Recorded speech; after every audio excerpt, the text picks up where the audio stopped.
we are here for the opening of Rick Leong's exhibition, The Phenomenology of Dusk. And we're really excited to be showing this new series of work from Rick. And I'm just going to tell you a bit about the artist, and then I'll turn it over to him to speak more specifically to this body of work. So Rick Leong obtained his BFA with honors from the University of Victoria and his MFA from Concordia University in 2007. His work has been exhibited internationally and across Canada in numerous group and solo shows, including the Montreal Biennale in 2009. His work can be found in private and corporate collections, including the Canadian Art Foundation, the Canada Council Art Bank, Caisse de dépôt, the Foreign Affairs Visual Art Collection, as well as the permanent collection at the Montreal Museum of Fine Arts. He currently lives here in Victoria, BC. And I just want to thank Rick for the work you did for this show, and I'll turn it over to you to speak more about your work. Well, first of all, thank you for giving the opportunity to show here. And for everyone that are your crew that helped me install, and Jeremy, thank you for helping me install. I suppose I should introduce my practice. It's by stating I have a very lateral practice. I have a very diverse array of interests and different trajectories that I like to explore within my practice. Things like philosophy and psychology and sort of existentialism, that sort of thing, phenomenology, obviously. And so I like to explore those different interests through the language of the landscape. And how I normally, how I normally mount an exhibition or a body of work is that I like to create a sense of space, or recreate that sort of sense of going to a space, whether it's a body of water or a forest or mountains.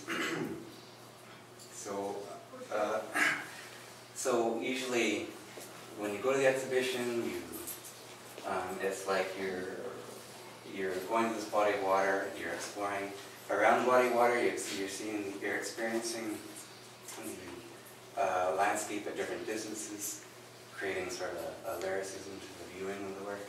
And normally, how it sort of come together, or typical sort of what's sort of arisen out of that, is as you're moving around through the landscape, you're moving from day to night. So after a few exhibitions like this, I started getting more and more interested in this idea of always ending at night and always going through that process of going through this sort of landscape of time. And so I became increasingly interested in developing a body of work situated within this particular landscape of time, which is this sort of in-between state of dusk, which we experience every day. But it's so fleeting. So this body of work is a result of that interest. And so I would like to start with this. This is called The Transformation of Things. And it's based on this Taoist fable of this Taoist priest who dreamt he was a butterfly, and the dream was so real that upon awakening, he was unsure if he was a man who dreamt he was a butterfly or a butterfly dreaming he was a man. And the title, The Transformation of Things, points to this sort of state of questioning, this sort of what's real and what's like questioning the subjective and the objective, and considering them both as valid sort of ideas of what is real. What is reality? Yeah, which is what phenomenology is: perception, that sort of dialogue between the objective and the subjective. So it's these butterflies. So it's a symbol of the transformation and of that dream. And the trees coming down in the shape of a cage, symbolizing these different sort of parameters that we put on our own sort of notions of what is real, or how we construct or order our experience of things. So, in this interest in the sort of psychological in the landscape, there's this this idea of the Gestalt and how we form language and how we order chaos. And so in this idea, it's the Gestalt is you see these landscapes that are built around these forms, either cages or animal forms or people or faces or even text. So this hypnagogia is basically, hypnagogia is a state between, it's the scientific name for this, the state of falling asleep, in that in-between sort of state. And you often have, you can have physiological hallucinations, so bodily hallucinations, and usually they are they're the same for everyone. Everyone experiences the same hallucinations in this state, but the way that I work is I take these sort of things, different phenomena that happen, and kind of take them and run with them. And so instead of having those particular hallucinations, I was more interested in that particular state of being and floating in between.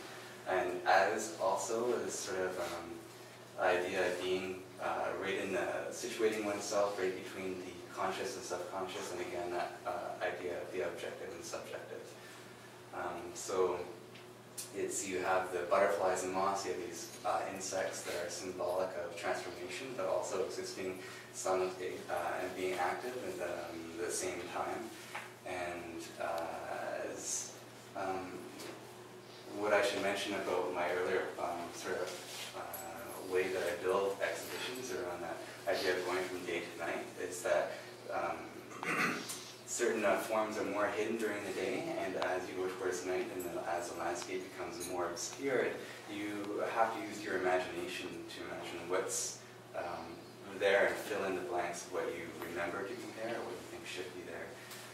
So as this goes from day to night, and between the subconscious and subconscious, the flora comes to life through the form of bats and owls and what you imagine you would see within the landscape. I was in the Lieutenant Governor's ground, and somebody had taken a redwood tree and taken off the bark of it. Oh, really? And that's the thing, sometimes when you're walking in the woods and you see something that looks like it could be a face or something that strikes you with a particular shape or form, your mind has this automatic function of ordering it in a certain way that you can understand it. So as you travel more towards the other side of the subconscious, going more towards the dream state and filling more of that sort of emptiness with your own sort of projections and manifestations. This is called oniric perception, and it's based on when you're dreaming. According to Greek mythology, when you dream, it's the three brothers of dreaming that manifest, that create your dreams. And when you're dreaming of people, it's Morpheus, so it's in the shape of a skull, and it's when you dream of the inanimate objects like rocks and trees and basically flora, it's Phantasmus, and when you dream of creatures or animals, it's Phobitor, which is where phobia comes from. So it's the manifestation of all those, the three brothers coming to life or being manifested. And this sort of interest in this sort of Grecian way of speaking about this, it comes from, part of my process is sort of utilizing different visual languages, whether it's in Chinese, traditional Chinese landscape painting, or even contemporary Asian imagery or image culture. And in this particular body of work, sort of appropriating and subverting this sort of idea of a naturalist landscape language in terms of the botanical drawings and that sort of thing, and just using that language and using it to speak about my other things that I'm interested in. And part of that process is, or part of that language is the way that they name things is usually in Latin or Greek, and so it comes out of that interest in that language. And I think mythology is very fascinating and interesting in the same way, in that it's a way for us to sort of order and understand the unknown in nature. And the installation piece in the back is based on this notion of the sublime. I recently did a residency just outside Barcelona, and I was reading about the sublime, and I actually experienced the sublime when I was there, and it was this notion of the sublime that is outside of things like beauty or spiritualism or the divine, and more situated or more understood as something terribly beautiful, like a maelstrom or a tornado or something that's so frightening that it shocks you out of yourself, in terms of a natural sort of phenomenon that it sort of shakes you out of your sense of self in the way that you view yourself as part of the landscape and part of nature.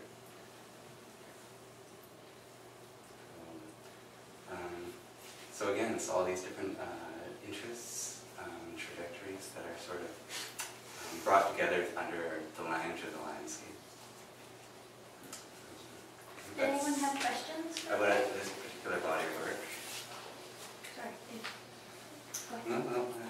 Rick, you were talking about how when we walk, when we're out in the world at dusk, our imagination needs to kind of click in and fill in the blanks of memory. Or, and can you speak at all to how maybe the process of painting is connected to that or similar to that, or not?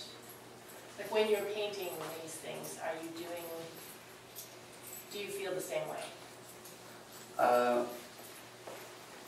Well, can you repeat that question?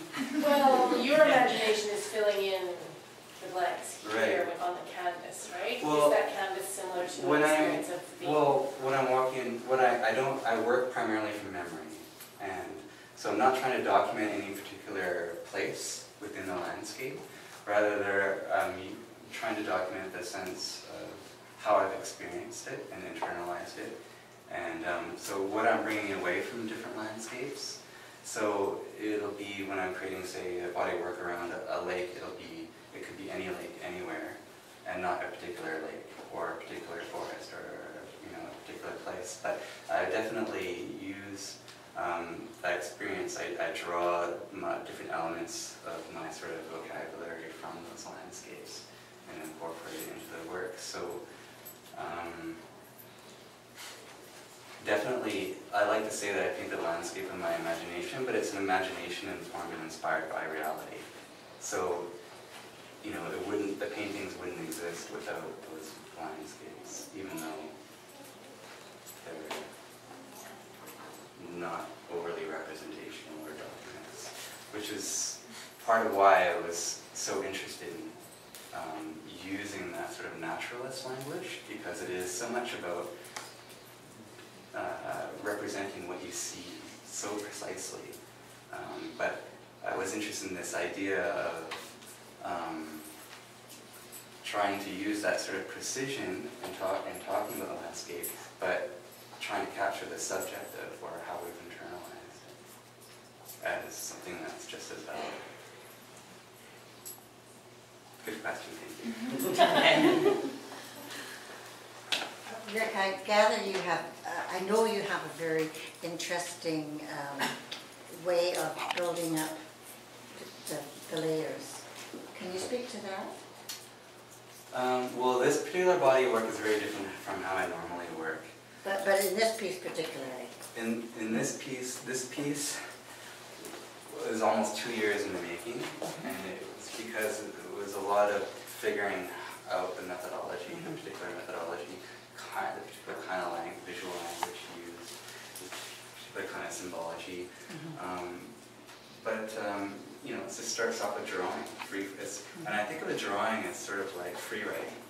You just sort of start and see where it takes you. And part of my process is like not being overly determinatory. So I like to think of the dialogue with the work as I'm making it, it has a say in what it wants to be, and I try not to force it into an idea, which is really strange to think of that as part of my process because it looks so controlled.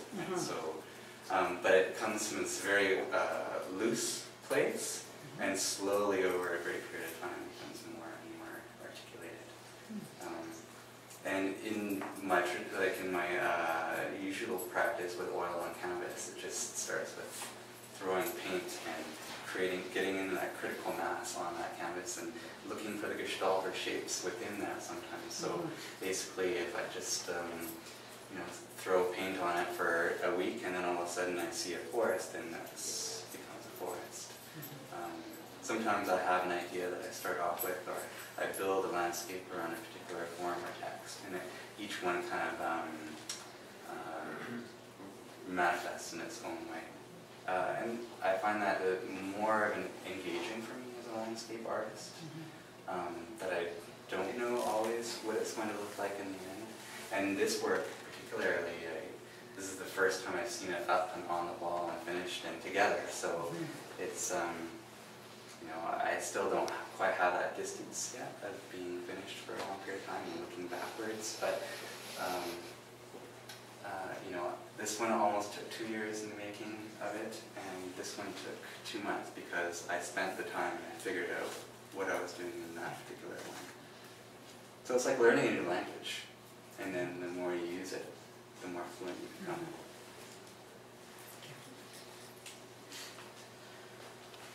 Are there any more questions for Rick? I'm just curious if the exhibition of kimonos and stuff like that, not kimonos, but gowns next door is also open at the same time?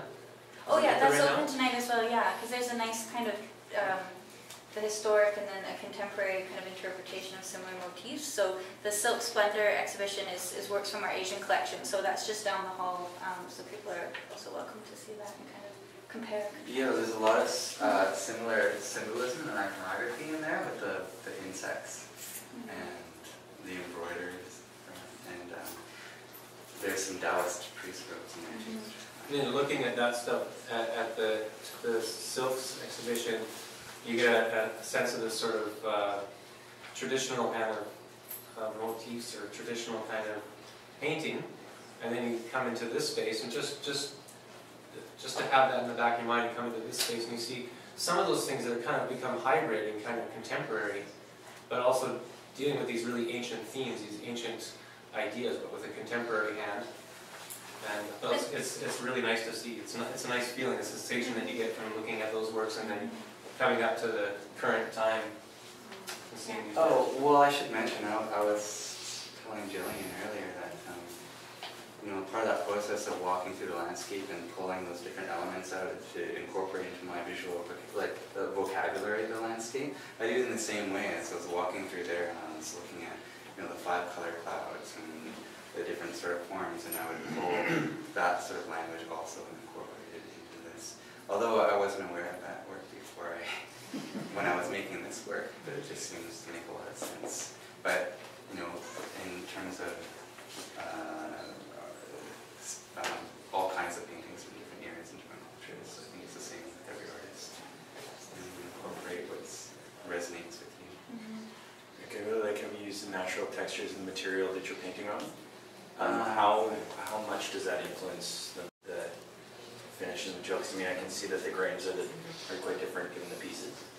And the material that you're painting on, is that, yeah, was that chosen intentionally, or is that just? Well, no, part of that was actually something, I don't know if I would call it problematic. When I made this particular work, one of the reasons why I took so long is it started off with one panel. I was just experimenting.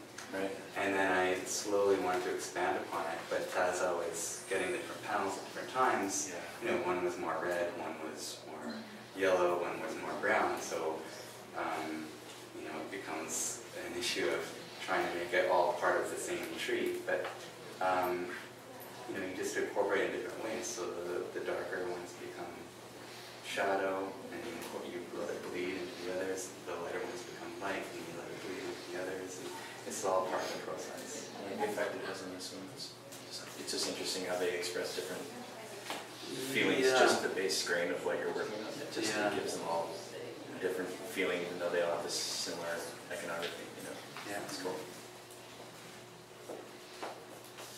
So thank you so much, Rick, and Thank please feel free to ask more questions as we mingle and watch the show.